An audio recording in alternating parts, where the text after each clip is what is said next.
My God, oh my God. तो क्या बोलेंगे सर? नहीं, अब मैं पूछूंगा ऐसा कैसे हुआ, सर लेकिन यहाँ तबीयत संभालिए आप लोग, तबीयत ಬಂಧುಗಳೇ ನಮಸ್ಕಾರ, ಹೇಗಿದ್ದೀರಿ ಎಲ್ಲರೂ? ಬಂಧುಗಳೇ, ಲೋಕಸಭಾ ಚುನಾವಣೆಗೆ ದಿನಗಣನೆ ಶುರುವಾಗಿದೆ. ಎಲ್ಲಾ ಪಕ್ಷಗಳು ಕೂಡ ಭರ್ಜರಿಯಾದಂಥ ತಯಾರಿಯನ್ನ ಮಾಡ್ಕೊಳ್ತಿದ್ದಾವೆ. ಇನ್ನು ಪ್ರಧಾನಿ ನರೇಂದ್ರ ಮೋದಿ ಅವರ ವಿಚಾರಕ್ಕೆ ಬರೋದಾದ್ರೆ 2 ಅವಧಿಯಾಯಿತು, 3ನೇ ಬಾರಿಗೆ ಅಥವಾ 3ನೇ ಅವಧಿಗೆ ಪ್ರಧಾನಿಯಾಗುವಂತ ಉತ್ಸಾಹದಲ್ಲಿ ಇದ್ದಾರೆ. ಅದರಲ್ಲೂ ಕೂಡ ಚುನಾವಣಾ ಪೂರ್ವ ಸಮೀಕ್ಷೆಯ ಫಲಿತಾಂಶಗಳೆಲ್ಲವೂ ಕೂಡ ಎನ್ಡಿಎ ಅಥವಾ ಬಿಜೆಪಿಯ ಪರವಾಗಿಯೇ ಇದ್ದಾವೆ. ನರೇಂದ್ರ ಮೋದಿ ಮತ್ತೊಮ್ಮೆ ಪ್ರಧಾನಿ ಆಗ್ತಾರೆ ಅಂತ ಆ ಸಮೀಕ್ಷೆಯ ಫಲಿತಾಂಶಗಳೆಲ್ಲವೂ ಕೂಡ ಭವಿಷ್ಯ ನುಡಿತಿದ್ದಾವೆ. ಹೀಗಾಗಿ ನರೇಂದ್ರ ಮೋದಿ ಅವರ ಉತ್ಸಾಹವೂ ಕೂಡ ಸಹಜವಾಗಿ ದುಪ್ಪಟ್ಟಾಗಿದೆ. ಬಿಜೆಪಿ ನಾಯಕರು ಕೂಡ ಅತ್ಯುತ್ಸಾಹದಲ್ಲಿ ಇದ್ದಂತೆ ಕಂಡು ಬರ್ತಿದ್ದಾರೆ. ಇದೇ ಸಂದರ್ಭದಲ್ಲಿ 2 ಅವಧಿಗೆ ಪ್ರಧಾನಿಯಾಗಿರುವಂಥ ನರೇಂದ್ರ ಮೋದಿ ಅವರನ್ನ ನಾವು ವಿಮರ್ಶೆ ಮಾಡಬೇಕಾಗತ್ತೆ. ಅವರ ಸಾಧನೆ ಏನು, ಅವರ ವೈಫಲ್ಯಗಳೇನು, ಯಾವುದರಲ್ಲಿ ಅವರು ಜಯ ಗಳಿಸಿದ್ರು, ಯಾವುದರಲ್ಲಿ ಎಡವಿದ್ರು, ಅದರ ಬಗ್ಗೆ ನಾವು ವಿಮರ್ಶೆಯನ್ನ ಮಾಡಲೇಬೇಕಾಗತ್ತೆ. ನಮ್ಮ ಪ್ರಜಾಪ್ರಭುತ್ವ ವ್ಯವಸ್ಥೆ, ನಮ್ಮ ಸಂವಿಧಾನ ಅಂಥದ್ದೊಂದು ಅದ್ಭುತ ಅವಕಾಶ, ಅಂದರೆ ವಿಮರ್ಶಿಸುವಂಥ ಅವಕಾಶವನ್ನ ನಮ್ಮೆಲ್ಲರಿಗೂ ಕೂಡ ಮಾಡಿಕೊಟ್ಟಿದೆ. ನರೇಂದ್ರ ಮೋದಿ ಅವರನ್ನೇ ಯಾಕೆ ವಿಮರ್ಶಿಸಬೇಕು ಅಂದರೆ 2 ಅವಧಿಗೆ ಪ್ರಧಾನಿ ಆದಂಥವರು 3ನೇ ಅವಧಿಗೆ ಪ್ರಧಾನಿಯಾಗುವಂಥ ಉತ್ಸಾಹದಲ್ಲಿ ಇರುವಂಥವರು ಆ ಕಾರಣಕ್ಕಾಗಿ. ಈ ಸಂದರ್ಭದಲ್ಲಿ ಪ್ರಧಾನಿ ನರೇಂದ್ರ ಮೋದಿ ಅವರ ವಿಚಾರದಲ್ಲಿ ಹೆಚ್ಚು ಚರ್ಚೆ ಆಗಿದ್ದು ಅಂದರೆ ಅವರ ಮಹಾಮೌನಕ್ಕೆ ಸಂಬಂಧಪಟ್ಟ ಹಾಗೆ. ಮಹಾಮೌನ ಅಂದಾಗ ಸಹಜವಾಗಿ ಎಲ್ರಿಗೂ ಕೂಡ ಅಚ್ಚರಿಯಾಗುತ್ತೆ. ನರೇಂದ್ರ ಮೋದಿ ಅವರು ಮಾತು ಅಥವಾ ಭಾಷಣ ಯಾವ ರೀತಿಯಾಗಿರುತ್ತೆ ಅನ್ನೋದು ಎಲ್ರಿಗೂ ಕೂಡ ಗೊತ್ತಿರುವಂಥ ವಿಚಾರ. ಅಷ್ಟು ಅದ್ಭುತವಾಗಿ ಭಾಷಣ ಮಾಡುವಂತಹ, ಮಾತಿನ ಮೂಲಕವೇ ಜನರನ್ನ ಸೆಳೆಯುವಂತಹ ಆ ಕೆಪಾಸಿಟಿ ಇರುವಂತಹ ನರೇಂದ್ರ ಮೋದಿ ಅವರ ಮಹಾಮೌನ ಅಂದರೆ ಏನರ್ಥ ಎನ್ನುವಂಥ ಪ್ರಶ್ನೆ ಸಹಜವಾಗಿ ಎಲ್ಲರಲ್ಲೂ ಕೂಡ ಉದ್ಭವ ಆಗುತ್ತೆ. ಅದಕ್ಕೆ ಉತ್ತರ ಏನಪ್ಪಾ ಅಂದರೆ, ಪ್ರಧಾನಿ ನರೇಂದ್ರ ಮೋದಿ ಭಾಷಣಗಳ ಮೂಲಕ ಅಥವಾ ಸಾರ್ವಜನಿಕ ಸಮಾವೇಶಗಳ ಮೂಲಕ, ಈ ಮನ್ ಕಿ ಬಾತ್ ಎನ್ನುವಂತಹ ಕಾರ್ಯಕ್ರಮಗಳ ಮೂಲಕ ತಮ್ಮ ಅಭಿಪ್ರಾಯವನ್ನು ಜನರಿಗೆ ಹೇಳ್ತಾರೆ ಹೊರತಾಗಿ ಜನರ ಪ್ರಶ್ನೆಯನ್ನ ಎದುರಿಸಿ ಜನರ ಪ್ರಶ್ನೆಗೆ ಉತ್ತರ ಕೊಡೋದಿಕ್ಕೆ ಅವರು ರೆಡಿ ಇಲ್ಲ. ಇಲ್ಲಿಯವರೆಗೂ ಕೂಡ ಜನರ ಪ್ರಶ್ನೆಗಳಿಗೆ ಉತ್ತರವನ್ನು ಕೊಟ್ಟೇ ಇಲ್ಲ. ಅಂದರೆ ಅವರು ಪ್ರಧಾನಿ ಆದಂಥ ಈ ಸುದೀರ್ಘ ಅವಧಿಯಲ್ಲಿ ಕೇವಲ ಒಂದೇ ಒಂದು ಬಾರಿ ಪತ್ರಿಕಾಗೋಷ್ಠಿಯನ್ನು ನಡೆಸಿದ್ದು, ಅದರ ಹೊರತಾಗಿ ಒಮ್ಮೆಯೂ ಕೂಡ ಪತ್ರಿಕಾಗೋಷ್ಠಿಯನ್ನು ನಡೆಸಿಲ್ಲ. ನಡೆಸಿದಂಥ ಒಂದು ಪ್ರೆಸ್ ಮೀಟ್ನಲ್ಲಿ ಅಥವಾ ಪತ್ರಿಕಾಗೋಷ್ಠಿಯಲ್ಲೂ ಕೂಡ ಒಂದೇ ಒಂದು ಪ್ರಶ್ನೆಗೂ ಕೂಡ ಉತ್ತರವನ್ನು ಕೊಟ್ಟಿಲ್ಲ. ಅದಕ್ಕೆ ಸಂಬಂಧಪಟ್ಟ ಒಂದಷ್ಟು ಸಂಗತಿಯನ್ನು ಗಮನಿಸ್ತಾ ಹೋಗೋಣ. ಪತ್ರಿಕಾಗೋಷ್ಠಿ ಈ ಪ್ರಜಾಪ್ರಭುತ್ವ ವ್ಯವಸ್ಥೆಯಲ್ಲಿ ಯಾಕೆ ಇಂಪಾರ್ಟೆಂಟ್ ಆಗುತ್ತೆ, ಏನು ಕತೆ ಅಂತ. ಈ ಹಿಂದೆ ಮನಮೋಹನ್ ಸಿಂಗ್ ಅವರು 2 ಅವಧಿಗೆ ಪ್ರಧಾನಿ ಆಗಿದ್ರು. ಸಾಕಷ್ಟು ಟೀಕೆ, ಸಾಕಷ್ಟು ವಿಮರ್ಶೆ ಇದೆಲ್ಲವನ್ನು ಕೂಡ ಫೇಸ್ ಮಾಡಿದಂಥವ್ರು ಮನಮೋಹನ್ ಸಿಂಗ್. ಸ್ವತಃ ನರೇಂದ್ರ ಮೋದಿ ಅವರೇ ಮನಮೋಹನ್ ಸಿಂಗ್ ಅವರನ್ನ ಮೌನ ಮೋಹನ್ ಸಿಂಗ್ ಅಂತ ಹೀಯಾಳಿಸ್ತಾ ಇದ್ರು, ವ್ಯಂಗ್ಯವಾಡ್ತಾ ಇದ್ರು, ಅವರ ಕಾಲಿಳಿಯುವಂಥ ಕೆಲಸವನ್ನು ಮಾಡ್ತಾ ಇದ್ರು. ಕಾರಣ ಮನಮೋಹನ್ ಸಿಂಗ್ ಹೆಚ್ಚಾಗಿ ಮಾತಾಡ್ತಿರ್ಲಿಲ್ಲ ಎನ್ನುವ ಕಾರಣಕ್ಕಾಗಿ. ಆದರೆ ಮನಮೋಹನ್ ಸಿಂಗ್ ಸಾಕಷ್ಟು ಪ್ರೆಸ್ ಮೀಟನ್ನು ಮಾಡ್ತಾ ಇದ್ರು, ಮಾಧ್ಯಮದವರ ಪ್ರಶ್ನೆಯನ್ನು ಫೇಸ್ ಮಾಡ್ತಾ ಇದ್ರು, ಉತ್ತರ ಕೊಡ್ತಾ ಇದ್ರು. ಒಮ್ಮೊಮ್ಮೆ ಮಾಧ್ಯಮದವರ ಪ್ರಶ್ನೆಗೆ ತಬ್ಬಿಬ್ಬಾಗಿದಂಥ ಉದಾಹರಣೆಯೂ ಕೂಡ ಇದೆ. ಒಟ್ಟಾರೆಯಾಗಿ ಮನಮೋಹನ್ ಸಿಂಗ್ ಮೌನ ಮೋಹನ್ ಸಿಂಗ್ ಅಂತ ಕರೆಸಿಕೊಂಡರೂ ಕೂಡ ಮಾತನಾಡಬೇಕಾದಂತಹ ಸಂದರ್ಭದಲ್ಲಿ ಪತ್ರಿಕಾಗೋಷ್ಠಿಯಲ್ಲಿ ಮಾತಾಡಿದ್ರು, ನಾವೆಲ್ಲರೂ ಕೂಡ ಗಮನಿಸಿದ್ವಿ. ಮನಮೋಹನ್ ಸಿಂಗ್ ಅವರ ವಿಚಾರ ಹಾಗಾಯಿತು. ಇನ್ನು ನರೇಂದ್ರ ಮೋದಿ ಅವರ ವಿಚಾರಕ್ಕೆ ಬಂದರೆ, ನರೇಂದ್ರ ಮೋದಿ ಅವರು ಅತಿ ಹೆಚ್ಚಾಗಿ ಮಾತಾಡ್ತಾರೆ ಅಂತ ಕರೆಸ್ಕೊಳ್ತಾರೆ, ವಿಶ್ವಗುರು ಅಂತ ನಾವೆಲ್ಲರೂ ಕೂಡ ಬಣ್ಣಿಸ್ತೀವಿ. ಆದರೆ ನರೇಂದ್ರ ಮೋದಿ ಪತ್ರಿಕಾಗೋಷ್ಠಿಯ ಮೂಲಕ ಪತ್ರಕರ್ತರ ಒಂದೇ ಒಂದು ಪ್ರಶ್ನೆಯನ್ನು ಕೂಡ ಅವರು ಫೇಸ್ ಮಾಡಿಲ್ಲ. ಅವರ ಆ ಪ್ರಧಾನಿ ಅವಧಿಯಲ್ಲಿ ಪತ್ರಿಕಾಗೋಷ್ಠಿ ನಡೆಸಿದ್ದು ಒಮ್ಮೆ ಮಾತ್ರ. ಅದು 2019 ಲೋಕಸಭಾ ಚುನಾವಣೆಯ ಸಂದರ್ಭದಲ್ಲಿ ಅವರ ಪ್ರಚಾರದ ಕೊನೆಯ ದಿನ ಒಂದು ಪ್ರೆಸ್ ಮೀಟನ್ನು ಆಯೋಜನೆ ಮಾಡಿರ್ತಾರೆ, ತಮ್ಮ ಸರ್ಕಾರದ ಸಾಧನೆಯನ್ನು ಹೇಳಿಕೊಳ್ಳುವ ಸಲುವಾಗಿ. ನರೇಂದ್ರ ಮೋದಿ ಹಾಗೆ ಅಮಿತ್ ಶಾ ಆ ಪತ್ರಿಕಾಗೋಷ್ಠಿಯಲ್ಲಿ ಭಾಗಿಯಾಗಿರ್ತಾರೆ. ಅವರಿಬ್ಬರು ಕೂಡ ಸರ್ಕಾರದ ಸಾಧನೆಯನ್ನು ಪತ್ರಕರ್ತರ ಮುಂದೆ ಬಣ್ಣಿಸ್ತಾರೆ. ಅಂತಿಮವಾಗಿ ಪತ್ರಕರ್ತರಿಗೆ ಪ್ರಶ್ನೆ ಕೇಳೋದಕ್ಕೆ ಅವಕಾಶವನ್ನು ಮಾಡಿಕೊಡ್ತಾರೆ. ಪ್ರಧಾನಿ ನರೇಂದ್ರ ಮೋದಿ ಅವರಿಗೆ 3 ಪ್ರಶ್ನೆ ಪತ್ರಕರ್ತರಿಂದ ಎದುರಾಗುತ್ತೆ.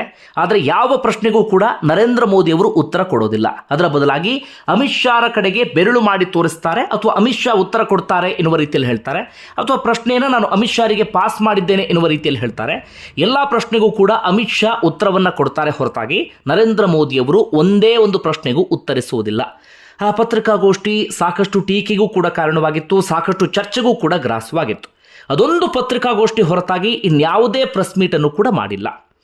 ಯಾಕೆ ಪ್ರೆಸ್ ಮೀಟ್ ಇಂಪಾರ್ಟೆಂಟ್ ಆಗುತ್ತೆ ಅಂದರೆ, ನರೇಂದ್ರ ಮೋದಿ ಅವರ ಭಾಷಣವನ್ನು ಕೇಳ್ತೀವಿ ನಾವು, ಅವರ ಅಭಿಪ್ರಾಯ ಏನು ಆಗಾಗ ಅವರು ವ್ಯಕ್ತಪಡಿಸ್ತಾನೆ ಇರ್ತಾರೆ. ಬೇರೆ ಬೇರೆ ಸಂದರ್ಭದಲ್ಲಿ ಮನ್ ಕಿ ಬಾತ್ ಎನ್ನುವಂಥ ಕಾರ್ಯಕ್ರಮವೂ ಕೂಡ ಬರುತ್ತೆ, ಸಾರ್ವಜನಿಕ ಸಮಾರಂಭವನ್ನು ಉದ್ದೇಶಿಸಿ ಮಾತಾಡ್ತಾರೆ. ಆದರೆ ಅದೆಲ್ಲ ಮಾತು ಕೂಡ ಅವರ ಅಭಿಪ್ರಾಯ ಆಗಿರುತ್ತೆ ಹೊರತಾಗಿ ಜನರ ಪ್ರಶ್ನೆಗೆ ಉತ್ತರ ಆಗಿರೋದಿಲ್ಲ ಅಥವಾ ಜನರ ಸಮಸ್ಯೆಗೆ ಉತ್ತರ ಆಗಿರೋದಿಲ್ಲ. ನಾವು ಮಾಧ್ಯಮದವನ್ನು ಸಂವಿಧಾನದ 4ನೇ ಅಂಗ ಅಂತ ಕರಿತೀವಿ. ಈಗ ನೇರವಾಗಿ ಜನಸಾಮಾನ್ಯರು ಜನಪ್ರತಿನಿಧಿಗಳ ಬಳಿ ಹೋಗಿ ಪ್ರಶ್ನೆ ಕೇಳೋದಕ್ಕೆ ಸಾಧ್ಯ ಆಗೋದಿಲ್ಲ. ಹೀಗಾಗಿ ಜನಪ್ರತಿನಿಧಿಗಳಿಗೆ ಜನಸಾಮಾನ್ಯರ ಪ್ರತಿನಿಧಿಯಾಗಿ ಮಾಧ್ಯಮದವರು ಪ್ರಶ್ನೆಯನ್ನು ಕೇಳ್ತಾರೆ. ಹೀಗಾಗಿ ಮಾಧ್ಯಮದವರ ಪ್ರಶ್ನೆಗೆ ಉತ್ತರವನ್ನು ಕೊಡಬೇಕಾಗತ್ತೆ. ಆಗಾಗ ಪತ್ರಿಕಾಗೋಷ್ಠಿಯನ್ನು ಆಯೋಜನೆ ಮಾಡಬೇಕಾಗತ್ತೆ. ಎಲ್ಲ ಪ್ರಶ್ನೆಯನ್ನು ಕೂಡ ಫೇಸ್ ಮಾಡೋದಕ್ಕೆ ಪ್ರತಿಯೊಬ್ಬರು ಕೂಡ ರೆಡಿ ಇರಬೇಕಾಗತ್ತೆ. ಅದೇ ಪ್ರಜಾಪ್ರಭುತ್ವ ವ್ಯವಸ್ಥೆ. ಬೇರೆ ಬೇರೆ ಪ್ರಜಾಪ್ರಭುತ್ವ ರಾಷ್ಟ್ರಗಳಲ್ಲಿ ಆ ದೇಶದ ಅಧ್ಯಕ್ಷರು, ಆ ದೇಶದ ಪ್ರಧಾನಿಗಳು ಮಾಧ್ಯಮದವರ ಪ್ರಶ್ನೆಗಳಿಗೆ ಉತ್ತರವನ್ನು ಕೊಡ್ತಾರೆ. ಯಾಕಂದರೆ ಪ್ರತಿಯೊಂದು ಟೀಕೆ, ಪ್ರತಿಯೊಂದು ವಿಮರ್ಶೆಯನ್ನು ಆಗಾಗ ಕೇಳಿಸ್ಕೊಳ್ತಿದ್ದ ಸಂದರ್ಭದಲ್ಲಿ ಆಡಳಿತವನ್ನು ಇನ್ನಷ್ಟು ಚುರುಕು ಮಾಡೋದಕ್ಕೆ ಸಾಧ್ಯ ಆಗತ್ತೆ ಅಥವಾ ಇನ್ನಷ್ಟು ಸಮರ್ಪಕವಾಗಿ ಆಡಳಿತ ನಡೆಸೋದಕ್ಕೆ ಸಾಧ್ಯ ಆಗುತ್ತೆ ಎನ್ನುವ ಕಾರಣಕ್ಕಾಗಿ. ಯಾಕಂದರೆ ಕೇವಲ ಹೊಗಳಿಕೆಯನ್ನು ಮಾತ್ರ ಆಲಿಸೋದಲ್ಲ, ಅದರ ಜೊತೆಗೆ ಟೀಕೆ ವಿಮರ್ಶೆಯನ್ನು ಕೂಡ ಫೇಸ್ ಮಾಡೋದಕ್ಕೆ ರೆಡಿ ಇರಬೇಕಾಗತ್ತೆ. ಆದರೆ ನರೇಂದ್ರ ಮೋದಿಯವರು ಟೀಕೆ ವಿಮರ್ಶೆಯನ್ನು ಫೇಸ್ ಮಾಡೋದಕ್ಕೆ ರೆಡಿ ಇದ್ದ ಹಾಗೆ ಕಾಣಿಸ್ತಾ ಇಲ್ಲ. ಈ ಕಾರಣಕ್ಕಾಗಿ ಪತ್ರಿಕಾಗೋಷ್ಠಿಯನ್ನು ಆಯೋಜನೆ ಮಾಡಲೇ ಇಲ್ಲ. ಪತ್ರಕರ್ತರ ಯಾವ ಪ್ರಶ್ನೆಗಳಿಗೂ ಕೂಡ ಅವರು ಉತ್ತರವನ್ನು ಕೊಡಲೇ ಇಲ್ಲ. ಹಾಗಾದರೆ ಯಾವೆಲ್ಲ ಪ್ರಮುಖ ಪ್ರಶ್ನೆಗಳಿಗೆ ಅವರು ಉತ್ತರವನ್ನು ಕೊಡಬೇಕಾಗಿತ್ತು ಅಥವಾ ಮಾತಾಡಬೇಕಾಗಿತ್ತು ಅಂತ ನಾವು ಗಮನಿಸ್ತಾ ಹೋಗೋದಾದರೆ ನೂರಾರು ಪ್ರಶ್ನೆಗಳೆಲ್ಲವೂ ಕೂಡ ನಮಗೆ ಎದುರಾಗ್ತವೆ. ಅದರಲ್ಲಿ ಒಂದಷ್ಟು ಇಂಪಾರ್ಟೆಂಟ್ ಅಂತ ನಾವು ಗಮನಿಸ್ತಾ ಹೋಗೋದಾದರೆ ಮಣಿಪುರ ಗಲಭೆಗೆ ಸಂಬಂಧಪಟ್ಟ ಹಾಗೆ 200ಕ್ಕೂ ಹೆಚ್ಚು ಮಂದಿ ಪ್ರಾಣ ಕಳ್ಕೊಂಡ್ರು, ಸಾವಿರಾರು ಮಂದಿ ನಿರಾಶ್ರಿತರಾಗಿದ್ದಾರೆ. ಈಗಲೂ ಕೂಡ ಆ ಭಾಗದ ಜನ ನರೇಂದ್ರ ಮೋದಿ ಅವರು ಬರಬಹುದು, ಸಾಂತ್ವನವನ್ನು ಹೇಳಬಹುದು, ನಮ್ಮ ಸಮಸ್ಯೆಗೆ ಸಂಬಂಧಪಟ್ಟ ಹಾಗೆ ಅವರು ಉತ್ತರಿಸಬಹುದು ಅಂತ ಕಾಯ್ತಿದ್ದಾರೆ. ಆದರೆ ಮಣಿಪುರ ಗಲಭೆಗೆ ಸಂಬಂಧಪಟ್ಟ ಹಾಗೆ ನರೇಂದ್ರ ಮೋದಿ ಅವರು ಸ್ವತಃ ತಮ್ಮ ಅಭಿಪ್ರಾಯವನ್ನೂ ವ್ಯಕ್ತಪಡಿಸಲಿಲ್ಲ. ಜೊತೆಗೆ ಪ್ರೆಸ್ ಕಾನ್ಫರೆನ್ಸ್ ಮಾಡಿ ಉತ್ತರಿಸುವಂಥ ಕೆಲಸವನ್ನೂ ಕೂಡ ಮಣಿಪುರ ಗಲಭೆಗೆ ಸಂಬಂಧಪಟ್ಟ ಹಾಗೆ ಮಾಡಲಿಲ್ಲ. ಕುಸ್ತಿಪಟುಗಳ ಪ್ರತಿಭಟನೆ, ಅಲ್ಲಿ ಸಾಕಷ್ಟು ಮಂದಿ ಒಲಿಂಪಿಕ್ಸ್ ಪದಕ ವಿಜೇತರು ಕೂಡ ಇದ್ದರು. ಅವರನ್ನ ಒಂದು ಕಾಲದಲ್ಲಿ ನರೇಂದ್ರ ಮೋದಿ ಅವರೇ ಹಾಡಿ ಹೊಗಳಿದ್ರು, ಸನ್ಮಾನ ಮಾಡಿದ್ರು. ಸ್ವತಃ ಅವರೇ ಪ್ರತಿಭಟನೆಗೆ ಇಳಿದಂಥ ಸಂದರ್ಭದಲ್ಲಿ ಅವ್ರ ಪ್ರತಿಭಟನೆ ಸರಿ ಇತ್ತೋ ತಪ್ಪಿತ್ತೋ, ಅದರ ಹಿಂದೆ ಬೇರೆ ಅಜೆಂಡಾ ಇತ್ತೋ, ಅದೆಲ್ಲವೂ ಕೂಡ ಮುಂದಿನ ವಿಚಾರ. ಆದರೆ ಸ್ವತಃ ಅವರೇ ಬಂದು ಪ್ರತಿಭಟನೆಗೆ ಇಳಿದಂಥ ಸಂದರ್ಭದಲ್ಲಿ ಅವರ ಪ್ರತಿಭಟನೆಗೆ ಸಂಬಂಧಪಟ್ಟ ಹಾಗೆ ತುಟಿಪಿಟಿ ಕನ್ನಲಿಲ್ಲ. ಅಟ್ಲೀಸ್ಟ್ ಒಂದು ಪ್ರೆಸ್ ಕಾನ್ಫರೆನ್ಸ್ ಮಾಡಿ ಉತ್ತರ ಕೊಡುವಂಥ ಕೆಲಸವನ್ನು ಕೂಡ ಮಾಡಲೇ ಇಲ್ಲ. ಇನ್ನು ರೈತರ ಪ್ರತಿಭಟನೆಯೂ ಕೂಡ ಬೇರೆ ಬೇರೆ ರೀತಿಯಲ್ಲಿ ಅದನ್ನು ವ್ಯಾಖ್ಯಾನಿಸುವಂಥ ಕೆಲಸವನ್ನು ಮಾಡಲಾಯಿತು. ಅದು ಕೂಡ ಸರಿ ಇತ್ತೋ ತಪ್ಪಿತ್ತೋ, ಅದರ ಹಿಂದಿನ ಅಜೆಂಡಾ ಏನಿತ್ತೋ ಅದು ಬೇರೆ ವಿಚಾರ. ಆದರೆ ರೈತರು ಅಷ್ಟು ಮತ್ತೆ ಮತ್ತೆ ಮತ್ತೆ ಬಂದು ಪ್ರತಿಭಟನೆಯನ್ನು ಮಾಡಿದರೂ ಕೂಡ ಅವರ ಪ್ರತಿಭಟನೆಗೆ ಸಂಬಂಧಪಟ್ಟ ಹಾಗೆ ಉತ್ತರ ಕೊಡಲಿಲ್ಲ. ಇನ್ನು IT, ED, CBI ಸಂಸ್ಥೆಗಳ ದುರ್ಬಳಕೆಗೆ ಸಂಬಂಧಪಟ್ಟ ಹಾಗೆ ಆಗಾಗ ಆರೋಪ ಕೇಳಿ ಬರ್ತಾ ಇತ್ತು.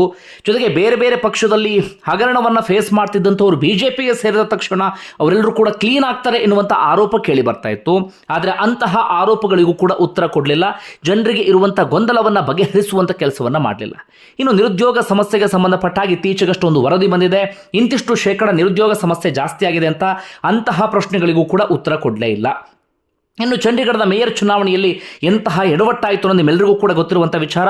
ಸ್ವತಃ ಕೋರ್ಟ್ ತಪರಾಕಿಯನ್ನು ಹಾಕ್ತು.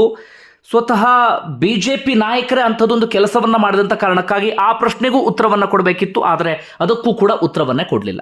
ಇನ್ನು ಚುನಾವಣಾ ಬಾಂಡ್ಗೆ ಸಂಬಂಧಪಟ್ಟ ಹಾಗೆ ನಾನಾ ರೀತಿಯಾದಂಥ ಆರೋಪವನ್ನು ಫೇಸ್ ಮಾಡ್ತಿದ್ದಾರೆ ಅಥವಾ ಆರೋಪವನ್ನು ಮಾಡಲಾಗ್ತಾ ಇದೆ. ಅದಕ್ಕೆ ಸಂಬಂಧಪಟ್ಟ ಹಾಗೆಯೂ ಕೂಡ ಸರಿಯಾದ ರೀತಿಯಲ್ಲಿ ಪತ್ರಿಕಾಗೋಷ್ಠಿಯನ್ನು ನಡೆಸಿ ಕ್ಲಾರಿಟಿ ಕೊಡುವಂಥ ಕೆಲಸವನ್ನು ಮಾಡಲೇ ಇಲ್ಲ. ಹೀಗೆ ಪಟ್ಟಿ ಮಾಡ್ತಾ ಹೋದರೆ ನಮಗೆ ಸಾಕಷ್ಟು ವಿಚಾರಗಳೆಲ್ಲವೂ ಕೂಡ ಸಿಗ್ತಾ ಹೋಗುತ್ತೆ. ಇದರಲ್ಲಿ ಎಲ್ಲದರಲ್ಲೂ ಕೂಡ ನರೇಂದ್ರ ಮೋದಿ ಅವರದೇ ತಪ್ಪಿದೆ ಅಂತ ನಾನು ಹೇಳ್ತಾ ಇಲ್ಲ. ಆದರೆ ಇಂತಹ ಪ್ರಶ್ನೆ ಎದುರಾದಾಗ, ಜನಸಾಮಾನ್ಯರಲ್ಲಿ ಇಂತಹ ಒಂದಷ್ಟು ಗೊಂದಲಗಳು ಎದುರಾದಾಗ ಪತ್ರಿಕಾಗೋಷ್ಠಿಯನ್ನು ನಡೆಸಿ ಅದೆಲ್ಲದಕ್ಕೂ ಕೂಡ ಉತ್ತರ ಕೊಡುವಂಥ ಕೆಲಸವನ್ನು ಮಾಡಬೇಕಾಗತ್ತೆ. ಆಗ ಜನರಿಗೆ ಯಾರದು ಸರಿ ಯಾರದು ತಪ್ಪು ಅನ್ನುವಂಥ ಕ್ಲಾರಿಟಿ ಸಿಗುತ್ತೆ. ಮುಂದೆ ಯಾವ ರೀತಿಯಾಗಿ ನಾವು ಯೋಚನೆ ಮಾಡಬೇಕು ಅನ್ನೋದು ಕೂಡ ಜನರಿಗೆ ಗೊತ್ತಾಗುತ್ತೆ. ಆದರೆ ಅದು ಯಾಕೋ ಏನೋ ಗೊತ್ತಿಲ್ಲ, ನರೇಂದ್ರ ಮೋದಿಯವರು ಮಾಧ್ಯಮದವರನ್ನು ಫೇಸ್ ಮಾಡೋದಕ್ಕೆ ರೆಡಿ ಇಲ್ಲ. ಒಂದಷ್ಟು ಸಂದರ್ಶನಗಳನ್ನು ಕೊಟ್ಟಿದ್ದಾರೆ ಮಾಧ್ಯಮದವರಿಗೆ. ಆ ಸಂದರ್ಶನವನ್ನು ಕೊಡುವಂಥ ಸಂದರ್ಭದಲ್ಲೂ ಕೂಡ ಅವರಿಗೆ ತುಂಬ ಕಟುವಾದಂತಹ ಪ್ರಶ್ನೆ ಅಥವಾ ಉತ್ತರಿಸೋದಕ್ಕೆ ಕಷ್ಟವಾಗುವಂಥ ಪ್ರಶ್ನೆಗಳು ಎದುರಾಗಿದ್ದು ತೀರಾ ಕಡಿಮೆಯೇ. ಈ ಕಾರಣಕ್ಕಾಗಿಯೇ ಒಂದಷ್ಟು ಮಂದಿಯ ಆಗ್ರಹ, ಒಂದು ಬಾರಿ ಪತ್ರಿಕಾಗೋಷ್ಠಿಯನ್ನು ನಡೆಸಿ ಎಲ್ಲ ಪತ್ರಕರ್ತರ ಪ್ರಶ್ನೆಗಳನ್ನು ಕೂಡ ಫೇಸ್ ಮಾಡಲಿ ಅನ್ನೋದು. ಆದರೆ ನರೇಂದ್ರ ಮೋದಿಯವರು ಆ ಕುರಿತಾಗಿ ಹೆಚ್ಚಿನ ಉತ್ಸಾಹವನ್ನು ತೋರ್ತಾನೆ ಇಲ್ಲ. ಬಂಧುಗಳು, ಇದಕ್ಕೆ ಸಂಬಂಧಪಟ್ಟಾಗ ನಿಮ್ಗೆ ಏನನ್ಸುತ್ತೆ ಕಮೆಂಟ್ ಬಾಕ್ಸಲ್ಲಿ ಮೆನ್ಷನ್ ಮಾಡಿ. ಒಂದಷ್ಟು ಇಂತಹ ವಿಚಾರಗಳಿದ್ದಾಗ ಅದನ್ನು ಮುನ್ನೆಲೆಗೆ ತರೋದು, ನಿಮಗೆ ತಲುಪಿಸೋದು ನಮ್ಮ ಕಾಯಕ. ಆ ಕಾಯಕ ಮುಂದುವರಿಯುತ್ತೆ. ಧನ್ಯವಾದ.